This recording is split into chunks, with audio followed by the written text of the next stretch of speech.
unusual morning this morning because we did something awesome. John re-enlisted for 4 more years with the Air Force. So I kept the girls out of school this morning and we went and watched him do his re-enlistment, which was a really awesome thing. The majority of my career I was single, so like when I graduated from the community college of the Air Force and tech school, and when I re-enlisted and when I made staff, or those different ranks, like I didn't really have anybody there to celebrate that with me, which was kind of unusual for me because growing up where I did, I had my whole family there all the time. So when things happen in John's career, I really like to be there, just to make sure he knows like we support him and we're really proud of him. And I wanted the girls to be there because our girls weren't born into a military family. So, you know, if they stay with us, then they're going to be adopted into one, and they need to understand that when John makes this commitment, it's a sacrifice for all of us. And so I wanted them to see that, and so we had that discussion this morning about if they were to stay with us and John was to get orders, then we would all have to move and they would have to change schools and we would have to find new friends, and so they're a big part of it too. And yeah, so I don't know, your kids don't have a say in how the family functions really, but they do have to sacrifice. They share in your sacrifice, just like they've shared in the sacrifice of me going to school, which it has been, guys. I mean, I've been stressed more so than just foster care, and they've had to give up weekends and fun time with me because I've had to work on homework and that kind of thing. So your kids make a sacrifice. Sometimes they don't always do it very gracefully, but when you make these kinds of choices, I feel like it's important to acknowledge their sacrifice and make sure that they're aware that we get it, you know, because it isn't their choice. So yeah, I will say that a lot of the people that I've met who are military kids are really comfortable with who they are, if that makes sense. Like they're really open to new things. They're a little bit more social usually, and I feel like part of that is just because they have to be, because every time they move they have to make new friends and they get used to moving on a regular basis, so they like new challenges. And so I think this lifestyle would be good for our girls if they did stay with us. So yeah, I guess what I'm trying to say is if you're a military spouse, you should be there for the moments, the accomplishments in their career, because you help with that. Like you give up time with your spouse, or like John's he's moving to shift work, but it's a really good opportunity for him. It's a kind of a weird shift where he'll be at work when the girls get home from school. So that'll be a little bit difficult, but he'll be at home in the morning when they go to school. So, you know, it's just, you kind of have to make those sacrifices. And like, I know like civilians do that too. That's not like I don't know. It's not like a only military thing, but when you're a military spouse, there's just something about like, you have to be ready to be a single parent, or you have to be ready to pick up and move everything and then move everything again, or, you know, live without your spouse for a year because they're on a short tour, or if you're mill to mill, then you may not see your spouse for a year because they went on a 6-month deployment and you stayed with the kids, and now it's your turn and you have to go on a 6-month deployment and they have to stay with the kids. So if you're a spouse you should be there for those moments, because it's just as much a commitment from you as it is from them.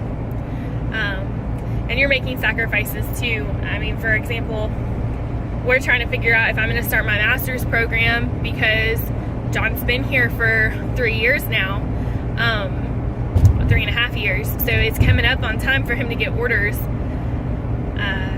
And if I start my master's program and I get a year into it, and then we move, master's degree credits don't transfer like bachelor's degree credits do. So it would be really difficult for me to start over.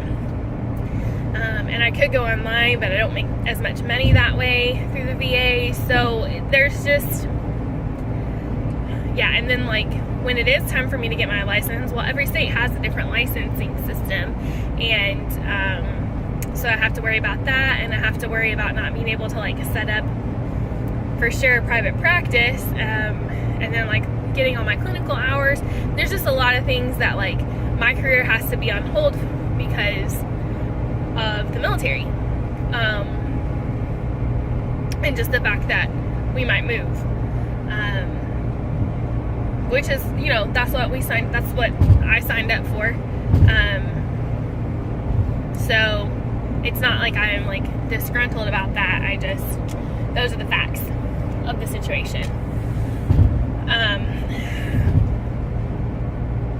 trying to think of what else, but yeah, it was a really awesome day. I was really proud of him and happy that he is doing something that he really loves, and that he's getting out to live out his dream of being in the military, because that's something that he always wanted. And yeah, I never, like growing up, I never thought I would be a military spouse, and which is so funny. Because I didn't think I could handle it, you know. And then I grew up and joined the military, and it was kind of like, you know, being prepared for a whole lot of things.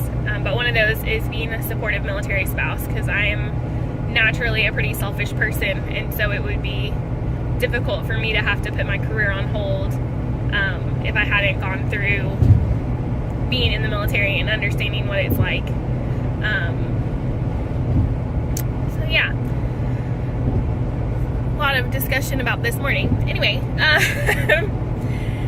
so the other thing that is kind of cool about John being in the military is, and me being a veteran, so when I was growing up, what I wanted to do was be a mom. Like, I wanted to be a stay-at-home mom. That was really what I wanted to do. Most people who know me now or have met me post Air Force, or like while I was in the Air Force, would never guess that, because I'm fairly driven, and I'm pretty independent.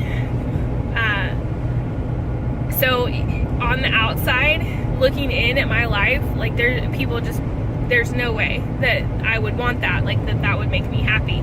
But that was truly what I really wanted to do when I grew up. I even wrote a paper about it my junior year in high school. We had to write a paper about what we wanted to be when we grew up, and that was what I wanted. I never thought, because the household that I grew up in, my mom always had to work, so I never thought that I was going to be able to be a stay-at-home mom, because I was going to work. That was how it was going to have to be. We weren't going to be able to survive if we couldn't, because everybody I knew had to work.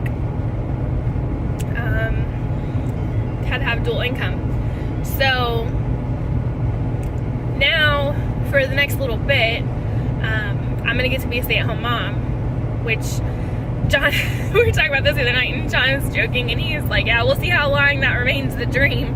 I was like, yeah, I know. But honestly, I'm really looking forward to being able to relieve some of the stress in the house just by like helping to keep things clean and meal plan, and because I never really did that, I never really like built a foundation for that in our house. It was always just like, well, I'm working, so whatever's here, that's what we're doing. And I feel like once you set up that foundation and you get used to living that lifestyle, then it's easier to go back in and add things back in. So that's what I'm hoping is going to happen after I graduate. We've talked about me taking a year off from school and going back to do my master's degree in the fall of 2019. And that's definitely the deadline. I don't really want to go past the fall of 2019 and starting, because I don't want to get that far separated from school and like academics and stuff. I don't want to take, I mean, I'm 30 at this point, so I don't want to take much longer to finish my education. But it's really up to the Lord and what He has planned for us. I don't know if we're gonna have more foster kids. I don't know what's coming. But we definitely feel like it's time for me to take a break and a breather from trying to just do so much. And I feel like a lot of moms get that way, especially working moms. You just got all these goals and there's so many demands on you. And statistically, if you have a dual income household, so if you have a working mom and dad and they both work outside of the home, the mom comes home and still does about 60% more work at home than the dad does, because women are just generally, and this is not always, but generally women are more committed to those traditional gender roles. And this is in the US, so if you're somewhere else, I'm sorry, I don't know what your statistics are. And that's like a rough guess. It's been a while since I read that, but that's part of the limiting factors for women kind of working their way up corporately, is just because they come home and they're exhausted, but they got to get the rest of the stuff done. So if you're a working mom and you have to work or you want to work, I commend you. I think that's awesome. I think that you are making a lot of sacrifices that people don't value, and your children are also making sacrifices. But I will say this, yeah, your kids are missing certain things, but they're also getting certain things from seeing you work. My mom worked, and I think that's part of why, like, I feel this drive to maintain employment and maintain a level of independence.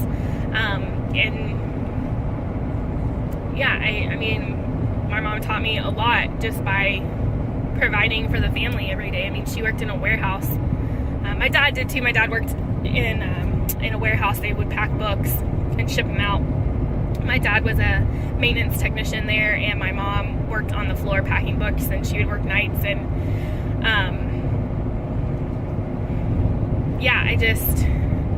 she worked really hard to provide and be like a support in the home so that we could do fun things. And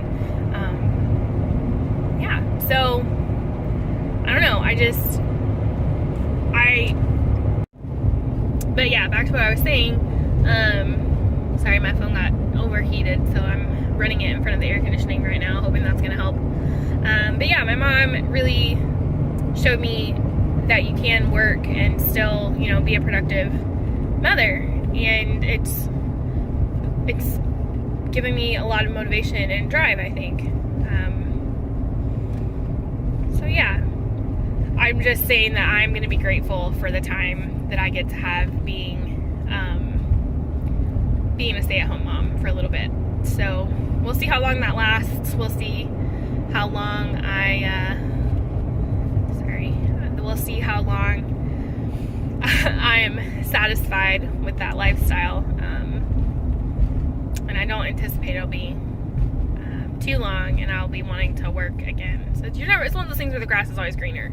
Like you're always wanting something else. And so I'm hoping to find contentment in that time. But anyway, this is a really long video. I'm sorry, it's a lot of me rambling. If you guys like this video, go ahead and give it a thumbs up, because that helps it make content. And if you are interested in any other thoughts or weird rambles from me while I'm driving, feel free to comment below on those. If your mom worked and you felt like it benefited you, leave that below too. I think that those are kind of interesting things to look at, is like, were you the product of a dual income home, or because even there are a lot of stay-at-home moms that, they still work, they do YouTube, and let me tell you, like, y'all, I don't edit, this, because you watch my videos, it's literally just me recording. I don't edit because I don't have time, so I just try and like put everything there. If you are watching like a mama whose videos look good and they're nice and edited and things are like inserted and all this other stuff, that takes work. That's a lot of time. That's not just sitting down and recording something. So yeah, those moms are working too. But so yeah, if your mom did something like that, like sold Tupperware or Pampered Chef or Mary Kay, that was a good one. That was around when I was young. My mom, everybody sold Mary Kay. Leave that below and let me know what you think. Like, did it benefit you, or do you think that it was harder on you, or ultimately, like, was it harder on you but ultimately it was good for you? Because I'm really interested in seeing what other people think.